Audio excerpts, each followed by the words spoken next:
इसमें जो न्यूट्रिशन है स्प्राउट से भी ज़्यादा है। और आपके जो एक तीसरी स्टेज है साग से भी ज़्यादा है। और लगभग जब कंपेयर किया गया तो जो एंटीऑक्सीडेंट एक तत्व होता है ये माइक्रोग्रीन्स में बहुत ज़्यादा है। अच्छा। और कितना ज़्यादा है ये अलग अलग माइक्रोग्रीन में अलग अलग प्रतिशत है। ठीक है। लेकिन लगभग जितने भी अभी तक रिसर्च हुए हैं उसमें ये पाया गया ये 4 से 40 गुना तक ज़्यादा है। इसमें कुछ विटामिन भी शामिल हैं। ठीक। माइक्रोग्रीन्स जैसे कि आप जानते हैं इसका नाम में ही लिखा हुआ है माइक्रो मतलब छोटा जी, ग्रीन्स मतलब हरा। हाँ जी। तो इसको हमेशा ग्रीन्स बोलते हैं, ग्रीन नहीं बोलते हैं कि ये छोटी छोटी तीन स्टेज होती है। एक होता है स्प्राउट जो हमें पता है जैसे कि हम अंकुरण पे कंज्यूम करते हैं। बिल्कुल। दूसरा हम सभी जानते हैं जिसको हम साग बोलते हैं। इसके बीच की एक कड़ी है जिसको माइक्रोग्रीन बोलते हैं। दिल्ली जैसे जगह में तो अभी ये माइक्रोग्रीन्स नॉर्मल मार्केट में बिकना शुरू हो गए। और एक सोलेनेसी फैमिली है जिसमें कि आपका बैंगन आता है, मिर्च आती है और टमाटर आता है। इसको माइक्रोग्रीन में बिल्कुल भी उपयोग नहीं करना है क्योंकि इसमें एंटी न्यूट्रिशनल फैक्टर होता है। क्या माइक्रोग्रीन्स को वजन घटाने या स्वास्थ्य समस्याओं में समाधान के लिए इस्तेमाल किया जा सकता है? जी, माइक्रोग्रीन्स पर बहुत सारे रिसर्च पेपर आ रहे हैं अक्रॉस द वर्ल्ड। इसको कई सारे रोगों के लिए देखा गया है, वजन घटाने के लिए भी इसका एक उपयोग देख रहा है। और डायबिटीज़ में जो डायबिटीज़ 2 टाइप की होती है मिलिटस, उसके लिए भी इसका उपयोग हो रहा है। और इवन कैंसर में भी देखा गया है कि काफ़ी प्रतिरोधी क्षमता दे रहा है। हमें लगता है कि हमारा न्यूट्रिशन कंप्लीट है, उसके लिए हम गोलियां खा रहे हैं, आयरन की ले रहे हैं, वो ले रहे हैं। अगर आप माइक्रोग्रीन्स को अपने फूड में शामिल करेंगे तो उससे आप बच पाएंगे। आयरन की गोली या ये सब खाने से अच्छा है माइक्रोग्रीन लगाएं, खुद ही लगाएं, पोषण को प्राप्त करें और इससे अच्छा कुछ भी नहीं है। हमने माइक्रोग्रीन लगाया, कट किया, कट करने के बाद कितना समय होता है उसको कंज्यूम कर लेने का? कोई लोग कहते हैं कि 4 दिन तक रखे रहिए या ऐसे, ये क्या? हमने इस पर शोध किया और देखा कि आप 4 से अलग अलग माइक्रोग्रीन का अलग अलग था। जी। बट 4 से 6 दिन तक जो फ्रिज होता है, जो नीचे का पार्ट है, अच्छा, तो 4 डिग्री के आसपास का टेम्परेचर होता है। 4 डिग्री आप उसमें रख सकते हैं। लेकिन अगर आपके पास ऑप्शन है, आपकी ट्रे है, खराब नहीं हो रही है, तो काटते रहें और सेम टाइम में यूज़ करें, कंज्यूम करते अगर किसी कारण से उसको काट के रखना पड़े तो 4 दिन से ज़्यादा सजेशन यही है कि ना रखें।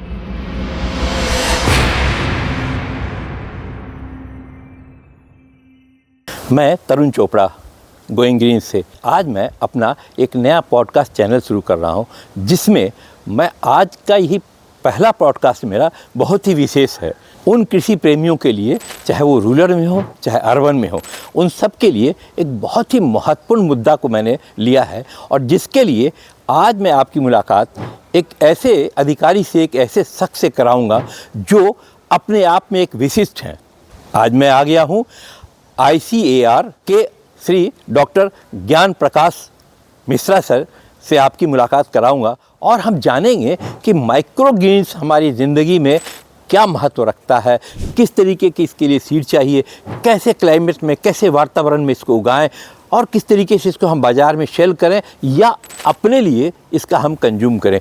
माइक्रोग्रीन्स के बारे में ही बहुत सारी भ्रांतियाँ हैं, बहुत गलत तरीके से आपके पास प्रस्तुत किया गया है।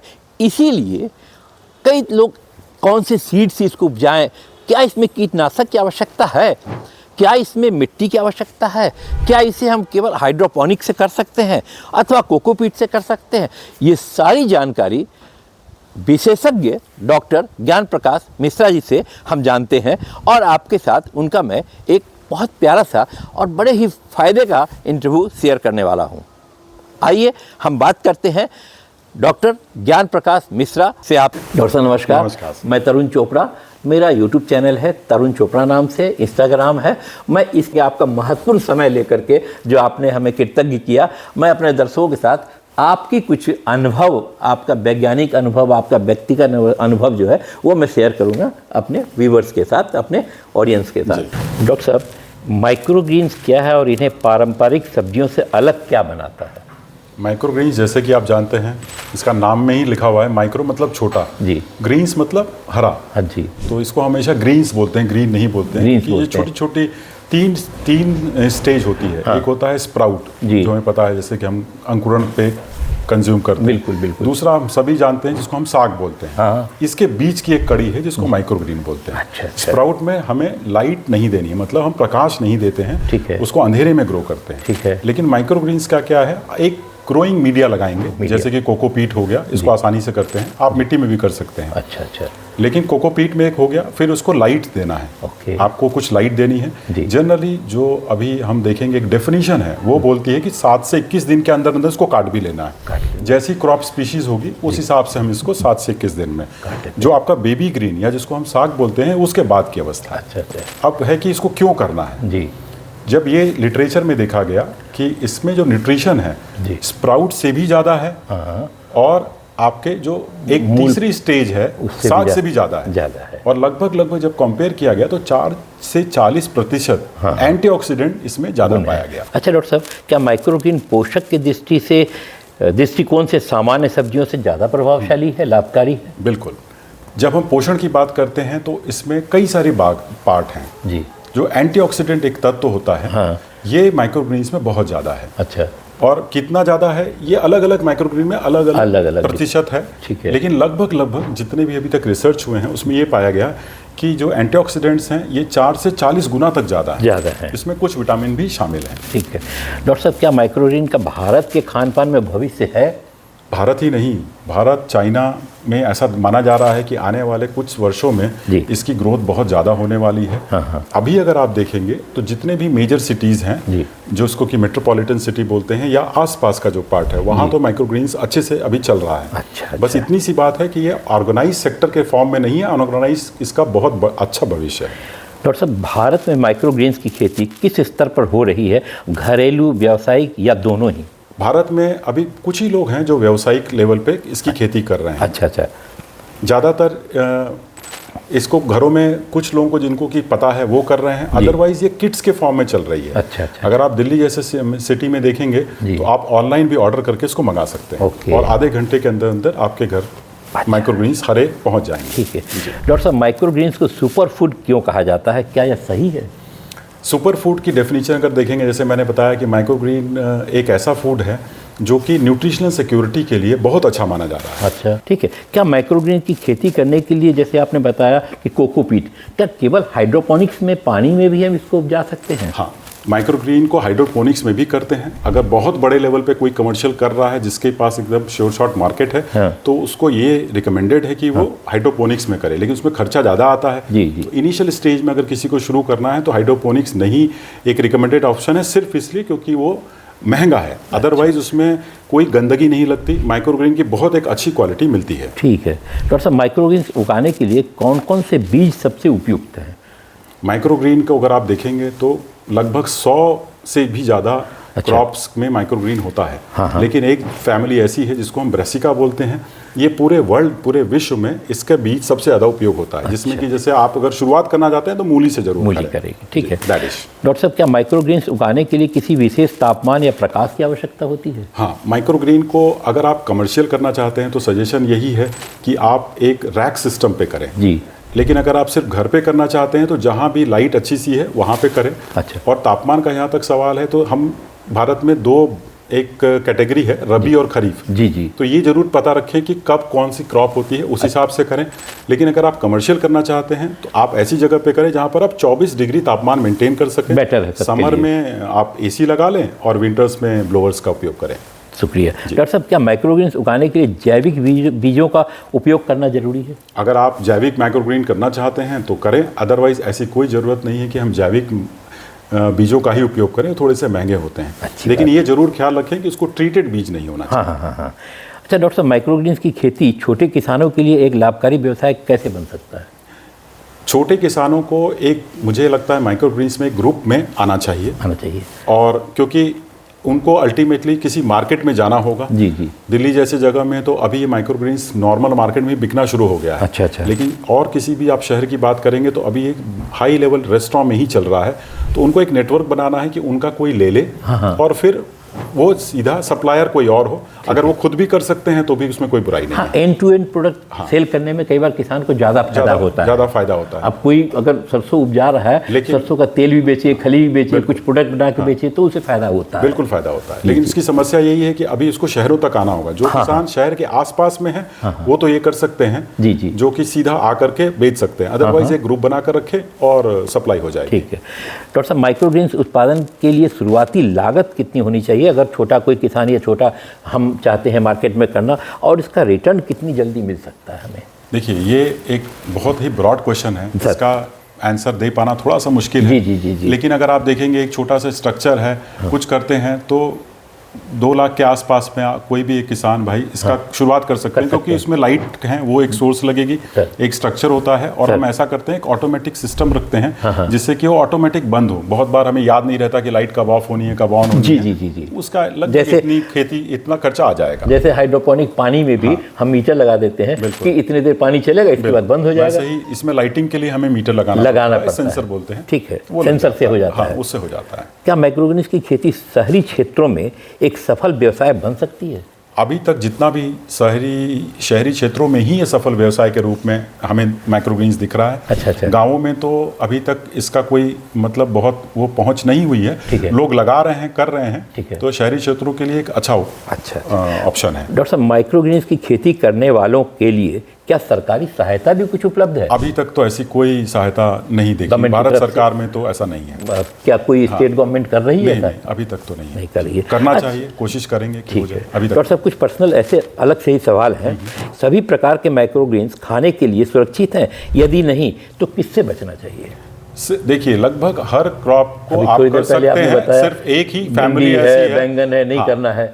तो जैसे भिंडी को हम अवॉइड करते हैं, और एक सोलेनेसी फैमिली है जिसमें कि आपका बैंगन आता है, मिर्च आती है, और टमाटर आता है। इसको माइक्रोग्रीन में बिल्कुल भी उपयोग नहीं करना है, क्योंकि इसमें एंटी न्यूट्रिशनल फैक्टर होता है। ठीक है डॉक्टर साहब, माइक्रोग्रीन्स को सलाद या भोजन में शामिल करने के लिए सबसे अच्छे तरीके क्या हो सकते हैं? माइक्रोग्रीन का पहला जो है, आप सलाद का एक पार्ट बनाएं। ठीक है। तो आप ये मान कर चलें कि लगभग 20% से 25% इसको सलाद में ऐड कर लें, जो आप नॉर्मल सलाद ले रहे हैं। साथ ही साथ इसको आपको कई तरीके से यूज़ करना है। जैसे चटनी में इसको आप यूज़ कर सकते हैं। जी। पास्ता, पिज़्ज़ा, बर्गर, इसमें एक अच्छे तरीके से माइक्रोग्रीन्स का उपयोग हो रहा है। अदरवाइज पराठे में, दाल में भी डालना है। बस एक चीज़ का ख्याल रखना है, इसको डीप फ्राई नहीं करना है। ठीक है, क्योंकि आपने डीप फ्राई किया तो न्यूट्रिशन चला जाएगा। जो एंटीऑक्सीडेंट के लिए हम इसको यूज़ कर रहे हैं, 100 डिग्री के ऊपर अगर तापमान हुआ तो ये कम हो जाता है। तो हम कोशिश करते हैं कि 80 डिग्री के आसपास ही रखें, या तो सिर्फ सॉटे करें। ये मैंने कहीं पढ़ा डॉक्टर साहब कि अगर भोजन में जैसे रोटी भी दे रहे हैं बच्चों को, या कुछ आप ब्रेड तल के दे रहे हैं खाने के लिए, नहीं खा रहा, हिचक रहा है, तो उसमें भी थोड़ा इसको इसमें जैसा आपने ये भी बताया था कि इसमें कई कलर हैं और सब कलर का महत्व है, होना चाहिए। जैसे एमरेथस रेड है, या ग्रीन है, या येलो कोई चीज़ है, तो ऐसा भी आवश्यक है? नहीं, आवश्यक नहीं है, लेकिन कलर्स के कारण क्या होता है कि अलग अलग एंटीऑक्सीडेंट का कॉम्बिनेशन मिल जाता है और देखने में बहुत अच्छा लगता है। तो माइक्रोग्रीन्स का सिर्फ न्यूट्रिशन ही नहीं है, गार्निशिंग पर्पस भी। तो गार्निशिंग में तो कलर की आवश्यकता है। जी डॉक्टर साहब, एक सवाल और है, क्या माइक्रोग्रीन्स को वजन घटाने या स्वास्थ्य समस्याओं में समाधान के लिए इस्तेमाल किया जा सकता है? जी, माइक्रोग्रीन्स में बहुत सारी रिसर्च पेपर आ रहे हैं अक्रॉस द वर्ल्ड, स्पेशली हमारे अमेरिका से आ रहे हैं, जिसमें कि इसको कई सारे रोगों के लिए देखा गया है। वजन घटाने के लिए भी इसका एक उपयोग देख रहा है। और डायबिटीज़ में जो डायबिटीज़ 2 टाइप की होती है मिलिटस, उसके लिए भी इसका उपयोग हो रहा है। और इवन कैंसर में भी देखा गया है कि काफ़ी प्रतिरोधी क्षमता दे रहा है। अच्छा डॉक्टर साहब, एक सवाल और आता है कि क्या आप माइक्रोग्रीन्स के लिए कुछ ऐसे वैज्ञानिक लाभों पर प्रकाश डाल सकते हैं जिनके बारे में आम जनता नहीं जानती है? माइक्रोग्रीन्स को इवन अगर डिजीज़ नहीं भी है तो भी हम नॉर्मल घर में भी एक तरीके से लगा सकते हैं। जरूरी नहीं कि मार्केट से ख़रीदा जाए।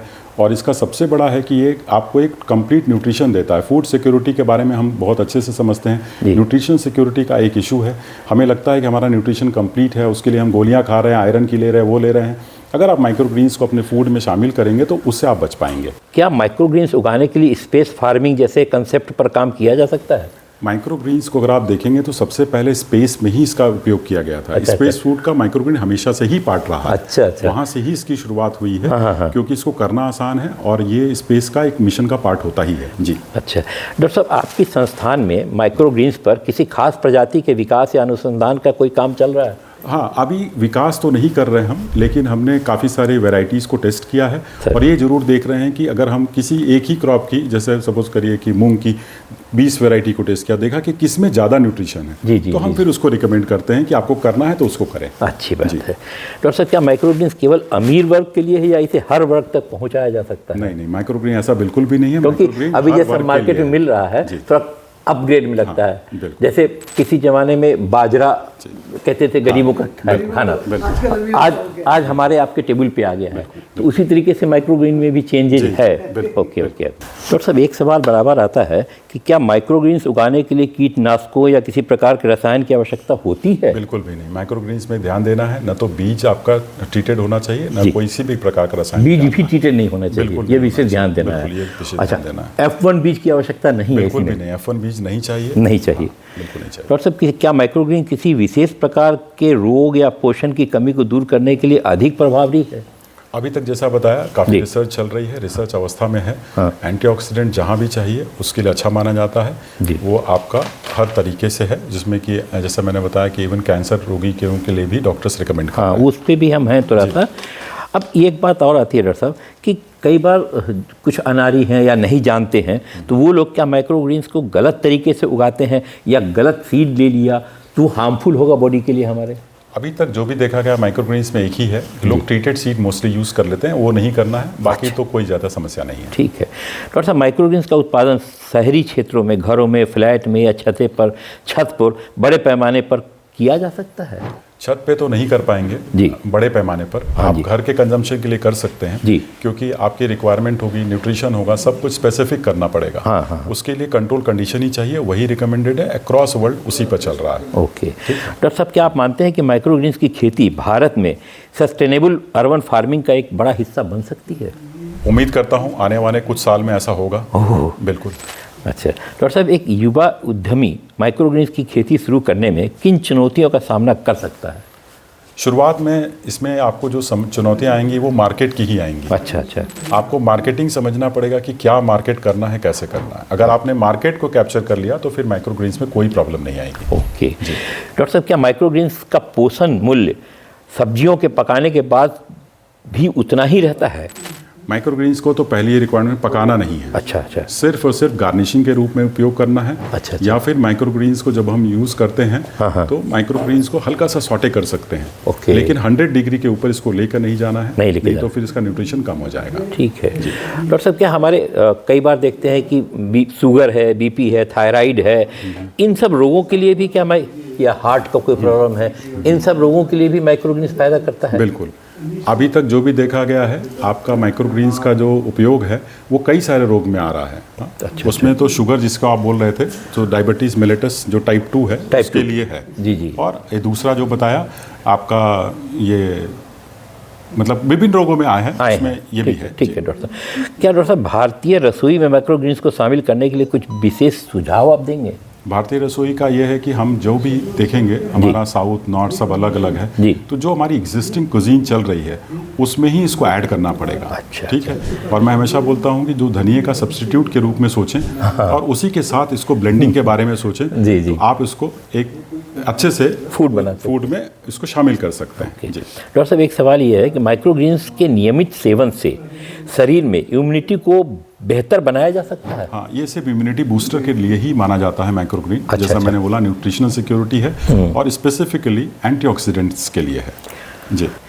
अच्छा डॉक्टर साहब, एक अंत का सवाल है कि क्या यदि आपको सिर्फ 1 मिनट में माइक्रोग्रीन्स के बारे में कुछ महत्व को समझाना हो, कुछ बातें करनी हो, तो क्या आप कहना चाहेंगे हमारे दर्शकों को? मैं बस यही कहना चाहूँगा, आयरन की गोली या ये सब खाने से अच्छा है माइक्रोग्रीन लगाएं, खुद ही लगाएं, पोषण को प्राप्त करें, और इससे अच्छा कुछ भी नहीं है। और हमें एकदम श्योर है कि ये ऑर्गेनिक भी है, न्यूट्रिशन से भरा हुआ भी है, और जो भी हो रहा है आपके सामने हो रहा है। तो इसमें सिर्फ खुद नहीं, पूरे परिवार को भी आप शामिल कर सकते हैं। अच्छा, एक सवाल और आता है डॉक्टर साहब कि हमने माइक्रोग्रीन लगाया, कट किया, कट करने के बाद कितना समय होता है उसको कंज्यूम कर लेने का?